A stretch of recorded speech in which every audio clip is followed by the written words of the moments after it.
দ্বিতীয় মেয়াদে মার্কিন মসনদে ফিরেই চলতি বছর মার্চে সব ধরনের মানবিক সহায়তা কার্যক্রম স্থগিত করেন প্রেসিডেন্ট ডোনাল্ড ট্রাম্প।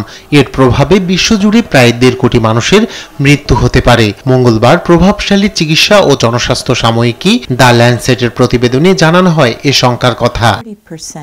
অনেক নিম্ন ও মধ্যম আয়ের দেশের জন্য এই ধাক্কাটি একটি বৈশ্বিক মহামারী কিংবা বড় ধরনের সশস্ত্র সংঘাতের মতো হবে বলে জানান ওই গবেষণার সহলেখক এবং বার্সেলোনা ইনস্টিটিউট ফর গ্লোবাল হেলথের গবেষক ডাভিদে রাসেলা।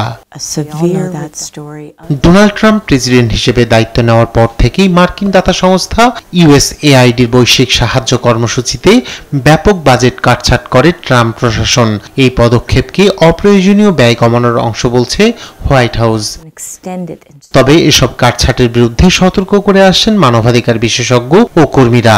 গবেষণায় বলা হয়েছে ইউএসএআইডির তহবিল বৈশ্বিক স্বাস্থ্য উন্নয়নে গুরুত্বপূর্ণ ভূমিকা রেখেছে, বিশেষ করে আফ্রিকান দেশ সহ নিম্ন ও মধ্যম আয়ের দেশগুলোতে।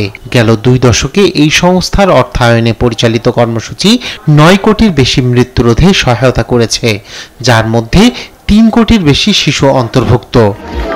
জাতিসংঘের তথ্য অনুযায়ী বর্তমানে বিশ্বের সবচেয়ে বড় মানবিক সহায়তা প্রদানকারী দেশ যুক্তরাষ্ট্র।